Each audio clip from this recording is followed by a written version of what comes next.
ஒன்பதாம் வகுப்பு கணிதம் பாடம் 1 பயிற்சி 1.2ல ஃபர்ஸ்ட் கணக்கு தான் நம்ம வீடியோல பார்க்க போறோம்.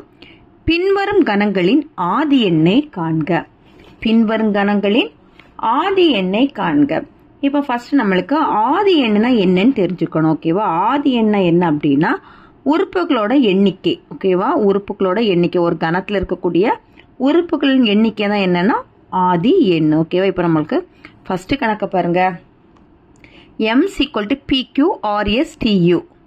இப்போ இது உறுப்புகள் எத்தனை இருக்குன்னு பாருங்க. 1 2 3 4 5 6. இப்போ ஆதி எண்ணை நம்ம எப்படி போடணும்னா என்னன்னு போட்டு m போடணும். n of m = 6. இதுதான் இந்த இதுக்கான ஆன்சர்.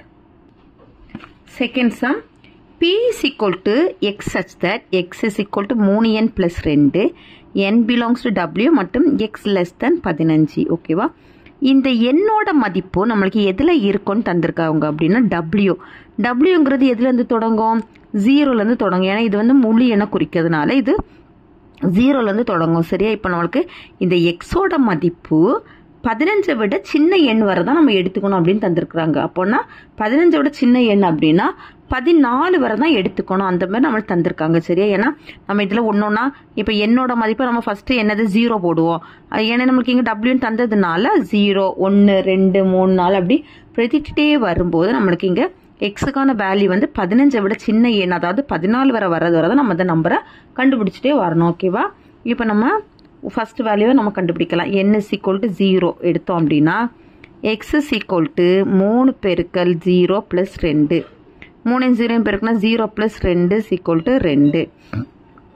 n = 1. x = 3 பெருக்கல் 1 + 2. 3 3 + 2 = 5. n = 2. x = 3 பெருக்கல் 2 + 2. 3 2 6 + 2 = 8. n = 3. x = 3 பேருக்கு அந்த எண்ணுக்கு மதிப்பு மட்டும் தான் நம்ம மாற்றணும். ஏன்னா இது எல்லாத்தையும் நம்மளுக்கு மாறலி, இதெல்லாம் மாறவே செய்யாது. இது மட்டும் தான் மாறி, இதுதான் மாறிட்டே இருக்கும். அதாவது நம்ம எண்ணுங்கிறது அந்த ஆல்பபெட் எல்லாம் நீங்கள் சின்ன கிளாஸ்ல படிச்சிருப்பீங்க. அந்த ஆல்பபெட் எல்லாம் வந்துச்சுன்னா அதுக்கு நம்பரை மட்டும் நம்ம மாத்திட்டே இருக்கலாம்னு படிச்சிருக்கீங்க. இப்போ அதான் நம்ம மாத்தி இருக்கிறோம். ஒவ்வொரு நம்பரையும் நம்ம மாத்தி மாத்தி போட்டுட்டு இருக்கிறோம். 3 + 2 3 9 + 2 = 11. n = 4. x = 3 பெருக்கல் 4 + 2. 3 4 12 + 2 = 14. இதுக்கப்புறம் நம்பர் கண்டுபிடிக்கணுமா? கண்டுபிடிக்க கூடாது. சரி? அப்போ நம்மளுக்கு இதனுடைய ஆதி எண்ணை நம்ம இப்போ கண்டுபிடிக்க போறோம். p = 2, 5, 8, 11, 14. இப்போ நம்மளுக்கு இதுதான் இப்போ நம்மளுக்கான கன மதிப்பு. இப்போ இதுல நம்ம ஆதி எண் கண்டுபிடிக்கணும்னா n of p = 3 4 5. n of p = 5.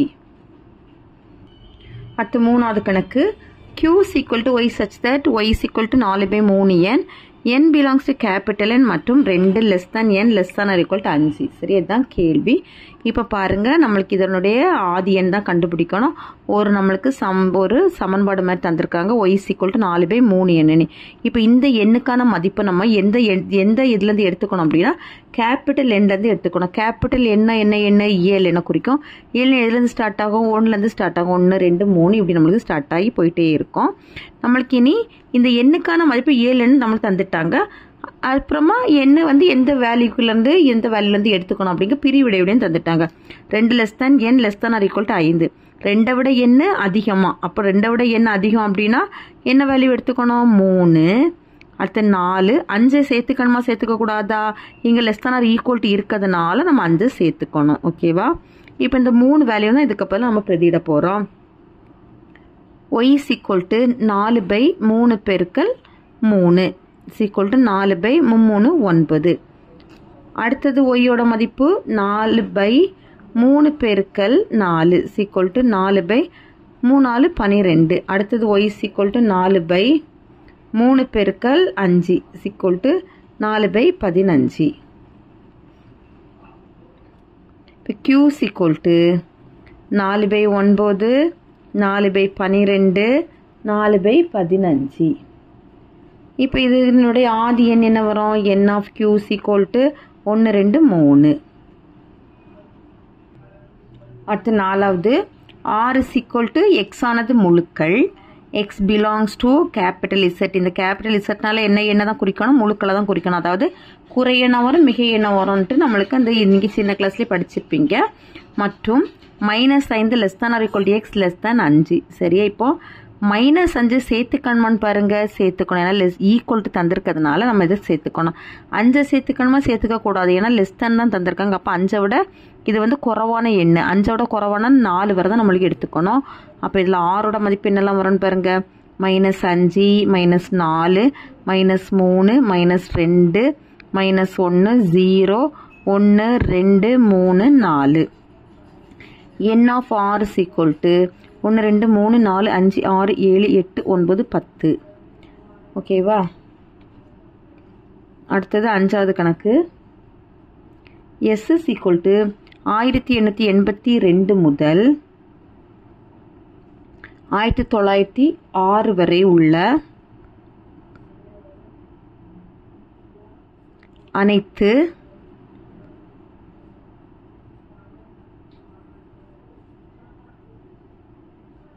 நெட்டாண்டுகளின்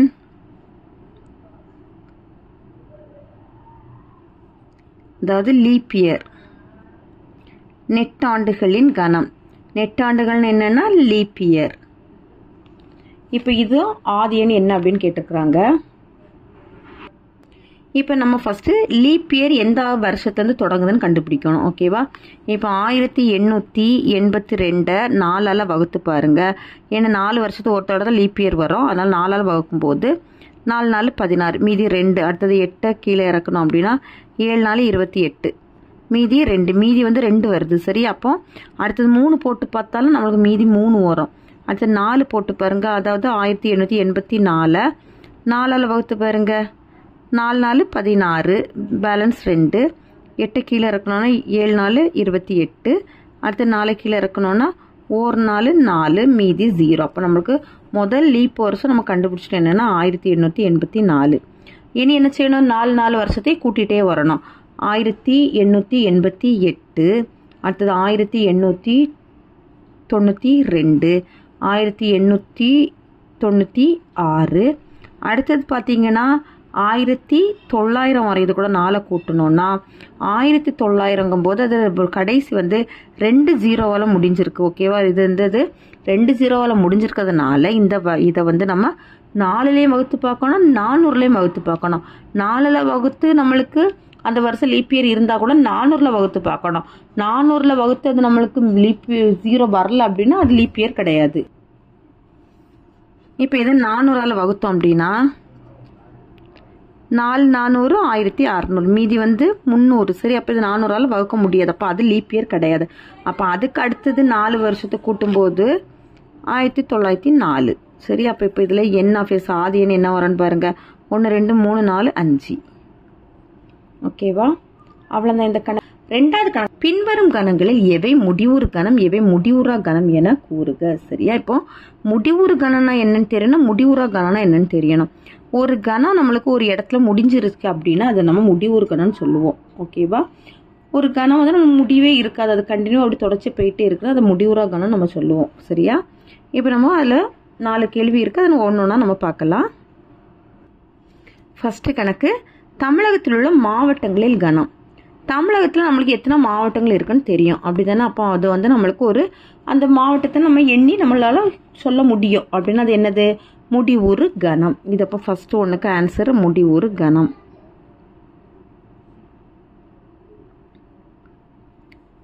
second, ஒரு புள்ளி வழி செல்லும் நேர்கோடுகளின் கணம். இப்போ ஒரு புள்ளி வைக்கணும், நம்ம இப்படி நிறைய எண்ணற்ற கோடுகள் நம்ம போட்டுகிட்டே இருக்கலாம். அப்போ அதுக்கு வந்து என்னது, முடிவுறா கணம் வரும். சரியா? ஏன்னா நம்மளுக்கு நிறைய கோடுகளை நம்ம நேர்கோடுகளை போட்டுகிட்டே இருக்கிறதுனால இது வந்து என்னன்னா முடிவுறா கணம். A is equal to x such that x belongs to capital Z மற்றும் x less than 5. ஓகேவா? இது முடிவுறா கணமா உரா கணமான்னு நம்ம பார்க்கணும். முடிவுறு கணமா உரா கணமான்னு நம்ம பார்க்கணும்.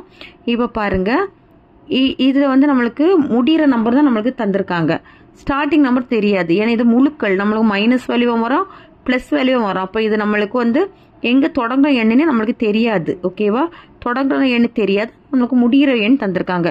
என்ன தந்திருக்காங்க எக்ஸ் லெஸ் தென் 5னா 5 விட எக்ஸ் சின்ன எண்ணுன்னு தந்திருக்காங்க. அப்போ 5 விட எக்ஸ் சின்ன எண்ணுனா 4 வர. இப்போ நம்மளுக்கு இங்கே வந்து எண் வந்து நமக்கு இந்த பக்கமாக முடிவே இல்லாமல் போயிட்டே இருக்கிறதுனால இது என்ன கணம் அப்படின்னா முடிவுறா கணம்.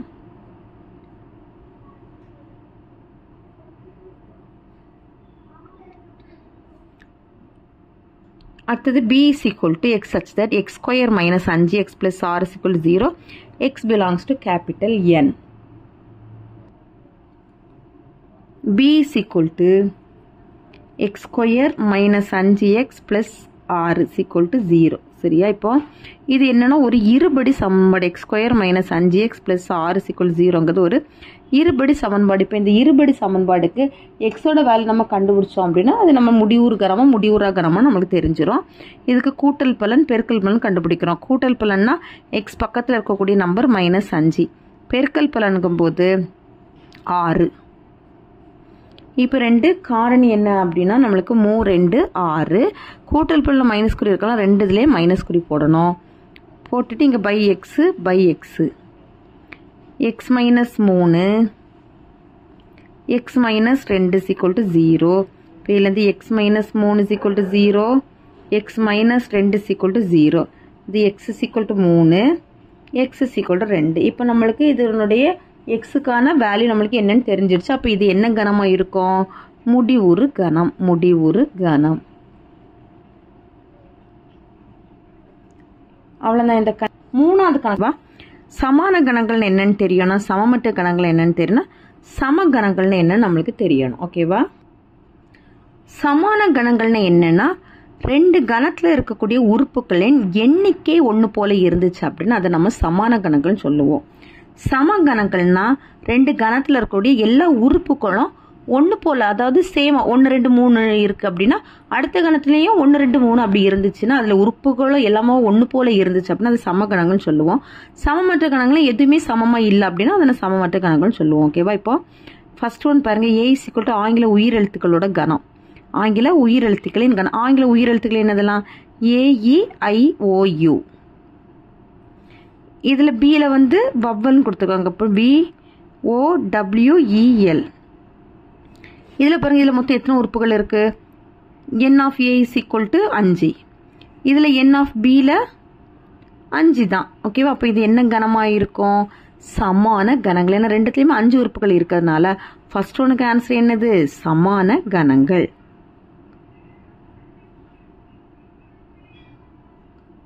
அடுத்து செகண்ட் ஒன் பாருங்க, c is equal to 2 3 4 5. d is equal to x belongs to w 1 less than x less than 5. ஓகேவா? இப்போ இதில் பாருங்க, சியோட வேலை 2 3 4 5 தந்திருக்காங்க. இப்போ டியோட வேலை நம்மளுக்கு டைரெக்டாக கொடுக்கல, பிரிவு இடைவெளி தந்திருக்காங்க. அப்போ அதை வச்சு நம்ம கண்டுபிடிக்கிறோம். 1 விட எக்ஸ் அதிகம் அப்படின்னா 1 விட எக்ஸ் அதிகம்னா 2 3 4. ஓகேவா? அடுத்து 5 எடுத்துக்கணும் பாருங்க, எடுத்துக்க கூடாது. ஏன்னா எக்ஸ் வந்து அதை விட சின்னதுன்னு தந்துட்டாங்க, லெஸ் தான் ஈக்குவல் டு கொடுக்கல. அதான் நம்ம இதோட ஸ்டாப் பண்ணிடணும். இப்போ பாருங்க, 2 கணத்துல உறுப்புகளும் எண்ணிக்கையும் சமம் இல்லை, 2 உறுப்புகளும் ஒன்று போல. இதில் நமக்கு 5 இல்லாததுனால இது வந்து சமகணங்களும் கிடையாது, சமான கணங்களும் கிடையாது. அப்போ அடுத்த ஆப்ஷன் என்ன வரும்? சமமற்ற கணங்கள்.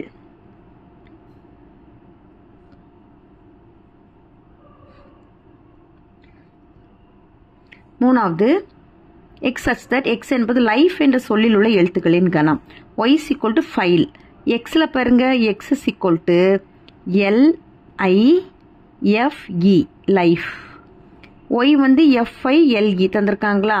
இப்போ பாருங்க, இதுல L இருக்கு, இதுல L இருக்கா, I இருக்கா, I இருக்கா, F இருக்கு, F இருக்கா, E இருக்கு, E இருக்கா. அப்போ எல்லா உள்ள இருக்கக்கூடிய உறுப்புகளும் நமக்கு ஒன்று போல இருக்கிறதால இது என்ன கணம் நம்ம சொல்லுவோம் அப்படின்னா சமகணங்கள்.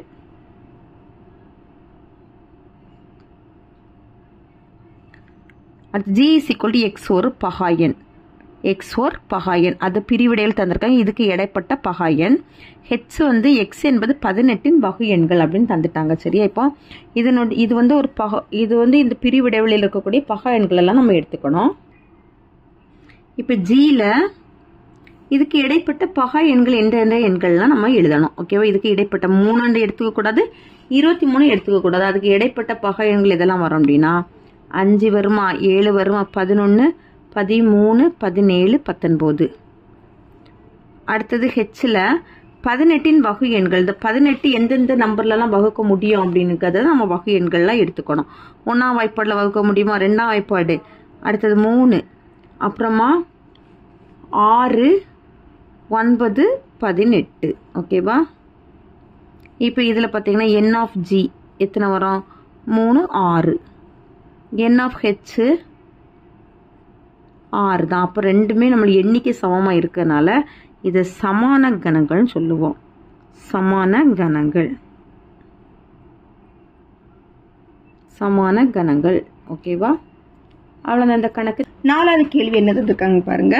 பின்வருவனவற்றில் எவை வெற்று கணம், எவை ஓருறுப்பு கணம் என காண்க. ஓகேவா? வெற்று கணம்னா என்ன அப்படின்னா அந்த கணத்தில் எந்த ஒரு உறுப்புமே இல்லை அப்படின்னா அது வெற்று கணம்னு சொல்லுவோம். ஓர் உறுப்பு கணம்னா அந்த நேம்லேருந்து நமக்கு தெரியுது எத்தனை உறுப்புகள் இருக்கணும்னா ஒரே ஒரு உறுப்பு இருந்துச்சு, அதை நம்ம ஓர் உறுப்பு கணம்னு சொல்லுவோம். ஃபர்ஸ்ட் கேள்வி பாருங்க. a is equal to x such that x belongs to capital N, 1 less than x less than 2.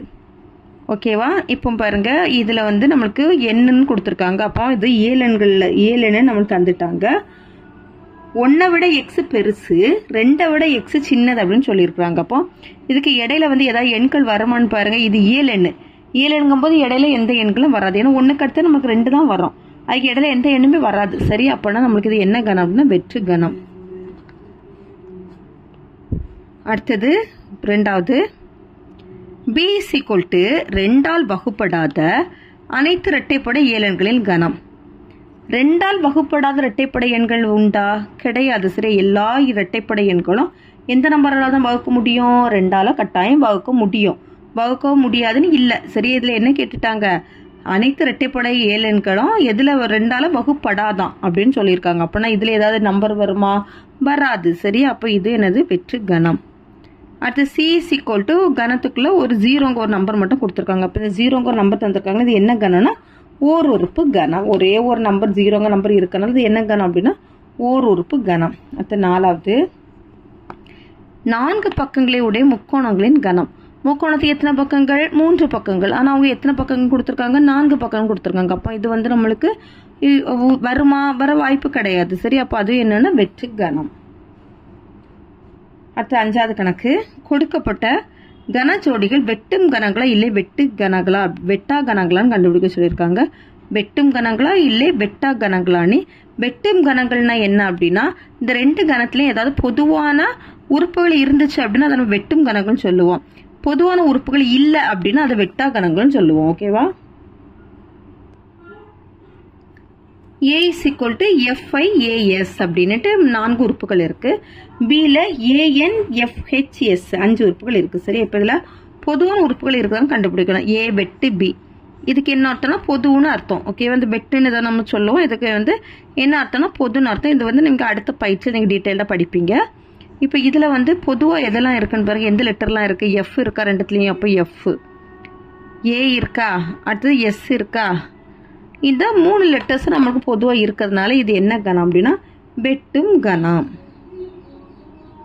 வெட்டும் கணங்கள். அடுத்து செகண்ட்ல பாருங்க. எக்ஸ் ஒரு பகாயன் எக்ஸ் கிரேட்டர் than 2. ஓகேவா? இப்போ சியில் வந்து எக்ஸ் வந்து ஒரு பகாயன்னு சொல்லிட்டாங்க, 2 விட பெரிய பகாயன்னு சொல்லியிருக்கிறாங்க. அப்போ 3, 5, 7 இப்படி நம்மளுக்கு எக் போயிட்டே இருக்கும். சரியா? இதுதான் பகாயன்கள். அடுத்தது டியில் ஓர் இரட்டைப்படை பகாயன். இரட்டைப்படை பகாயன் என்னது? 2 மட்டும்தான். இப்போ இந்த 2த்துலையும் பாருங்க, இந்த 2 கணத்துல ஏதாவது பொதுவான உறுப்புகள் இருக்கான்னு பாருங்க. எந்த உறுப்புமே இல்லை. அப்படிதானே? சி வெட்டு டியில் எந்த உறுப்புமே இல்லை அப்படின்னா இது என்ன கணம்? வெட்டா கணங்கள்.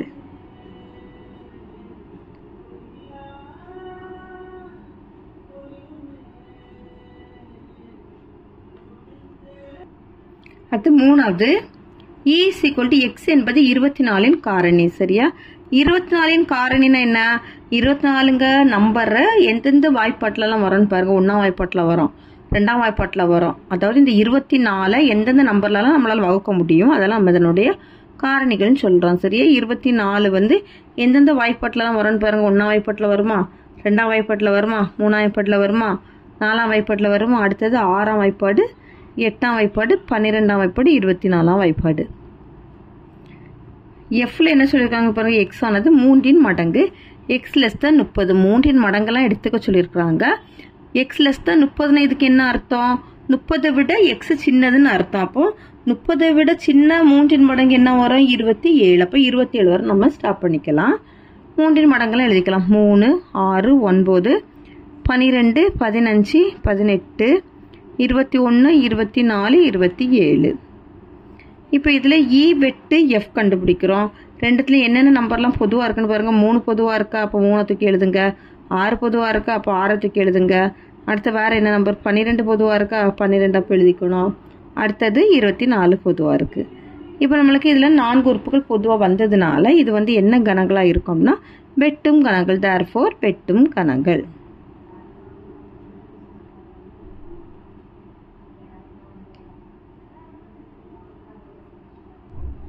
அடுத்த 6வது கணக்கு. S = சதுரம், செவ்வகம், வட்டம், சாய் சதுரம், முக்கோணம் எனில் பின்வரும் எஸ்ஸின் உட்கணங்களின் உறுப்புகளை பட்டியலிடுக. இப்போ நம்மளுக்கு இதில் வடிவங்கள் கொடுத்துருக்குறாங்க. அதுக்கு கேள்வி கேட்டிருக்காங்க பாருங்க. ஃபர்ஸ்ட் ஒன், 4 சம பக்கங்களுடைய வடிவங்களின் கணம். 4 பக்கங்கள் இதில் எதுக்கெல்லாம் வரும்? சதுரத்துக்கு வரும். அதாவது சம பக்கங்களோட 4 சம பக்கங்கள் சதுரத்துக்கும் வரும், அதே போல் சாய் சதுரத்துக்கும் வரும். சரி, அப்போ அதை தான் ஆன்சர் எழுதிக்கணும். சதுரங்கமா சாய் சதுரம். அடுத்து ஆரங்களை உடைய வடிவங்களின் கணம். ஆரம் வச்சு நம்ம எதுக்கு வந்து எந்த இதுக்கு நம்ம படம் வரைவோம்? ஆரம் பயன்படுத்தி. வட்டத்துக்கு மட்டும் தான் நம்ம ஆரம் பயன்படுத்துவோம், அப்படி தானே? அப்போ வட்டம். உட்கோணங்களின் கூடுதல் 180 டிகிரியாக உடைய வடிவங்களின் கணம் என்னன்னு கேட்டிருக்கிறாங்க. உட்கோணங்களின் கூடுதல் வந்து 180 டிகிரினா 3 கோணங்களின் கூடுதல் 180 டிகிரி எந்த உருவத்துக்கு வரணும்? முக்கோணத்துக்கு கிடைக்கும். சரியா? அடுத்து 5 பக்கங்களுடைய வடிவங்களின் கணம். 5 பக்கங்கள் நம்ம இதில் எதுக்குமே தரல, அப்படின்னு நம்மளுக்கு எதுவுமே கிடையாது. வெற்று கணம் போட்டுறணும். சரியா? ஏ = கணத்துக்குள்ள ஏ தனியாக கொடுத்துருக்காங்க, இன்னொரு கணத்துக்குள்ள ஏ பின்னு கொடுத்துருக்காங்க. எனில் ஏயின் எல்லா உட்கணங்களையும் காண்க அப்படின்னு சொல்லியிருக்காங்க. சரி, இப்போ இது ஒரு தனி உறுப்பு, இது ஒரு தனி உறுப்பாக நம்ம எடுத்துக்கணும். சரி, இது ஒரு தனி உறுப்பு, இது ஒரு தனி உறுப்பு. அப்போ மொத்தம் இந்த கணத்தில் எத்தனை உறுப்புகள் இருக்குன்னா 2 உறுப்புகள் தான் நம்ம எடுத்துக்கணும். சரி, எத்தனை உறுப்புகள் இருக்குன்னா 2 உறுப்புகள் இருக்குன்னு எடுத்துக்கணும். இப்போ இது ஒரு ஃபார்முலா இருக்கு, என்னன்னா 2m. சரியா? 2m. இந்த m தான் என்னன்னா 1, 2. 2 2ஓட வேல்யூ என்ன? 4. அப்போ இதுக்கு வந்து எத்தனை உட்கணங்கள் வரும் அப்படின்னா 4 உட்கணங்கள் வரும். சரியா? ஏன்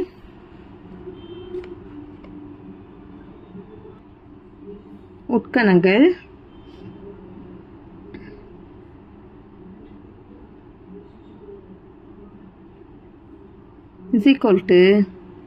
இது ஃபர்ஸ்ட் இதுக்கு என்ன செய்யணும் அப்படின்னா 4 உறுப்புகள் நம்ம கொண்டு வரணும். முதல்ல வெற்று கணத்தை எழுதிக்கணும். சரியா? எல்லா கணக்கும் எந்த கணக்குனாலும் அதுதான் ஃபார்மெட்டு. ஃபர்ஸ்ட் வெற்று கணம் எழுதிக்கணும். அடுத்தது ஓர் உறுப்பு கணம் எழுதணும். இதில் வந்து 2 உறுப்புகள் தான் மேக்ஸிமம் இருக்கிறதுனால ஈர் உறுப்பு கணத்தையும் எழுதிக்கணும். சரியா? ஓர் உறுப்பு கணக்கும் போது ஃபர்ஸ்ட் இதில் ஏ எழுதிக்கணும். அப்புறமா இது தனி உறுப்பு, அப்போ அதை எழுதிக்கணும் A, B. அடுத்தது ஈர் உறுப்பு கணக்கும் போது இதை சேர்த்து எழுதிக்கணும் A, B. இதுதான் இப்போ அதனுடைய உட்கணங்கள். ஓகேவா? 8வது கணக்கு. பின்வருவனவற்றின் அடுக்கு கணத்தை காண்க. சரியா? பின்வருவனவற்றின் அடுக்கு கணத்தை காண்க. இப்போ A = A, Bன்னு கொடுத்துருக்காங்க. இப்போ இதனுடைய அடுக்கு கணம் நம்ம கண்டுபிடிக்க போறோம். நம்ம உட்கணங்கள் கண்டுபிடிச்சோம்ல அதே மெத்தட் தான்.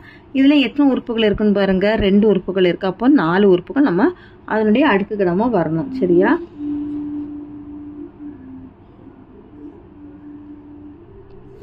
இப்போ அடுக்கு கணமா நம்ம எழுதணும் அப்படின்னா இது P(a)ன்னு போட்டு முதல்ல வெற்று கணம் தான் எழுதியிருக்கணும்.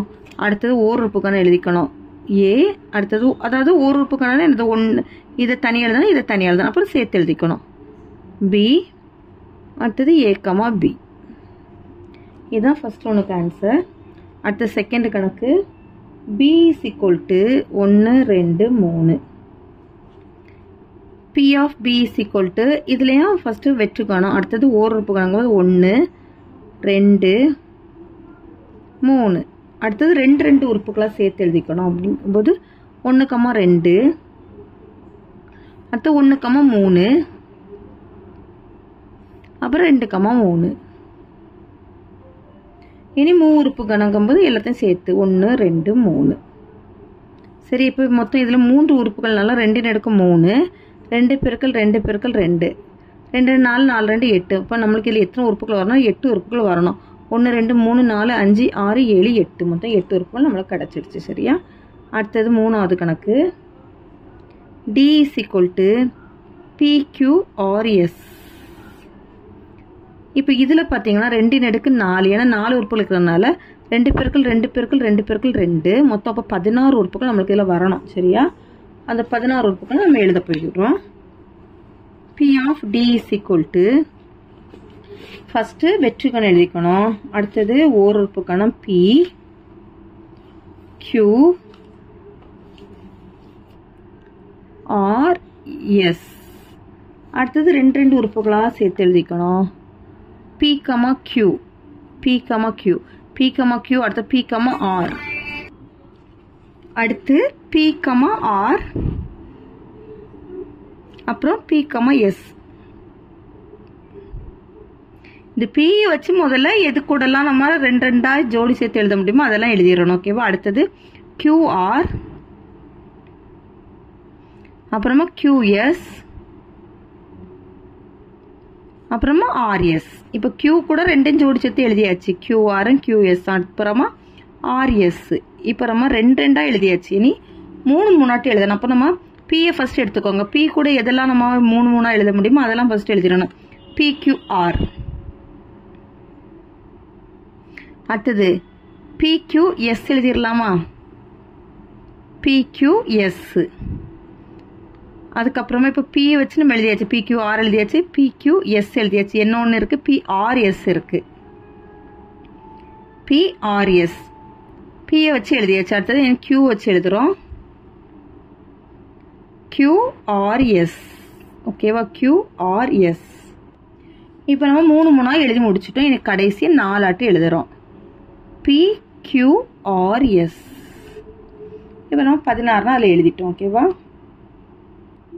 நாலாவது E = வெற்று கணம் கொடுத்துருக்குறாங்க. அப்போ P of E = ஒரு செட் பிராக்கெட்டுக்குள்ளே ஒரு வெற்று கணத்துக்கு எழுதிட்டோம் அப்படின்னா இதனுடைய அடுக்கு கணம் நம்மளுக்கு கிடச்சிரும். சரி, இதனுடைய அடுக்கு கணம் கிடச்சிரும். அவ்வளோதான். 9வது கணம். பின்வரும் கணங்களின் உட்கணங்கள் மற்றும் தகு உட்கணங்களின் எண்ணிக்கையை காண்க. சரி, இப்போ இந்த கணத்தோட உட்கணங்களும் தகு உட்கணங்களோட எண்ணிக்கை என்ன அப்படின்னு கேட்டிருக்கிறாங்க. இப்போ உட்கணங்களின் எண்ணிக்கையை கண்டுபிடிக்கணும் அப்படின்னா அதுக்கு ஒரு ஃபார்முலா இருக்கு. என்ன அப்படின்னா உட்கணங்களின் எண்ணிக்கை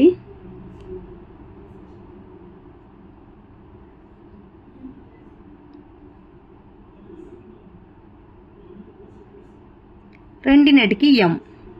இப்போ இதில் எத்தனை உறுப்புகள் இருக்கணுங்க? 1 2 m. அப்போ 2 அடுக்கு 3ன்னு போடணும். 2 அடுக்கு 3ங்கும் போது 2 பெருக்கல் 2 பெருக்கல் 2 2 2 4 4 2 8. ஓகேவா? இனி தகு உட்கணங்களின் எண்ணிக்கைங்கும் போது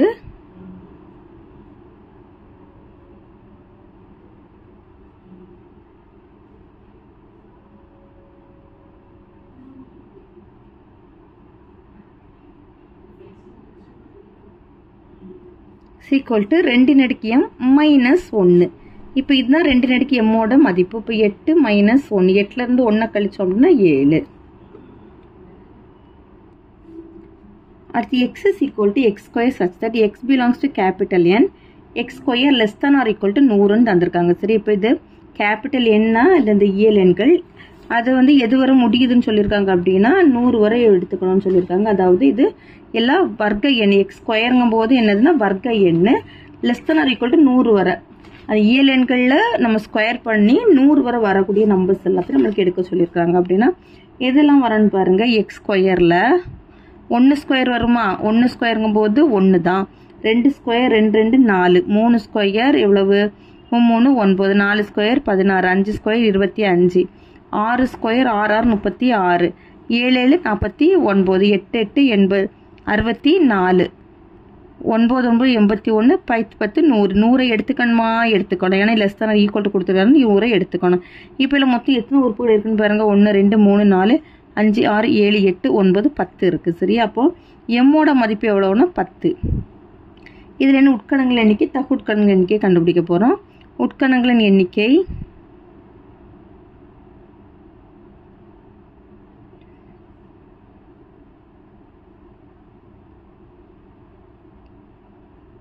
ஃபார்முலா என்ன? ஃபார்முலா 2 அடுக்கு m, 2 அடுக்கு 10.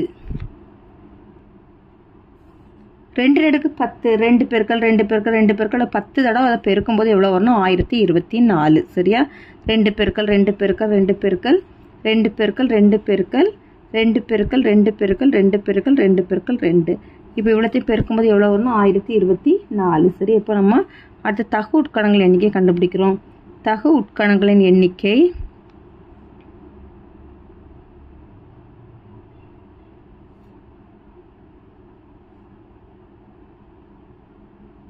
அதனுடைய ஃபார்முலா என்ன 2 அடுக்கு m மைனஸ் 1 2 அடுக்கு mங்கும்போது 1024 மைனஸ் 1 1023 இப்போ இதுதான் இதனுடைய தகு உட்கணங்களின் எண்ணிக்கை சரி அவ்வளோதான் இந்த 9வது கணக்கு அடுத்த 10வது கணக்கு 10வது கணக்கில் first one n of a = 4 எனில் n of p of a காண்க n of a வந்து 4 தந்திருக்காங்களா n of p of aங்கும்போது என்ன ஃபார்முலா அப்படின்னா அதே 2 அடுக்கு m தான் 2 அடுக்கு mனா 2 அடுக்கு 4 2 பெருக்கல் 2 பெருக்கல் 2 பெருக்கல் 2 மொத்தம் 4 தடவை பெருக்கணும் அப்படின்னா 16 அப்போ n of p of a யோட வேல்யூ எவ்வளோ அப்படின்னா 16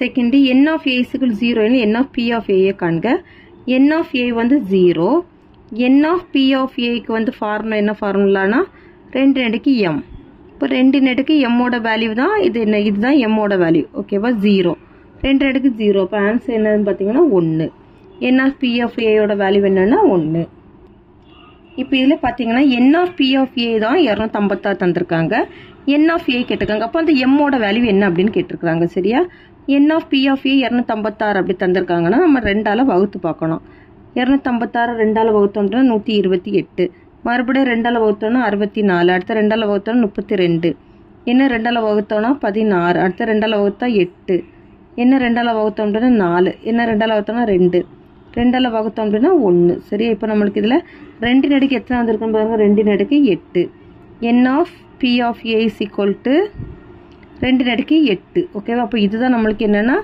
m ஓட வேல்யூ அப்படிதான் நம்ம 2 அடுக்கு m தான ஃபார்முலா இதுதான் எனது m ஓட value m = 8 n of a யும் m ஒரே மதிப்பு தான் அப்போ n of a = என்ன ஒரு answer 8 therefore n of a = 8 அவ்வளோதான் இந்த கணக்கு இதோட இந்த பயிற்சி முடிஞ்சிச்சு தேங்க்யூ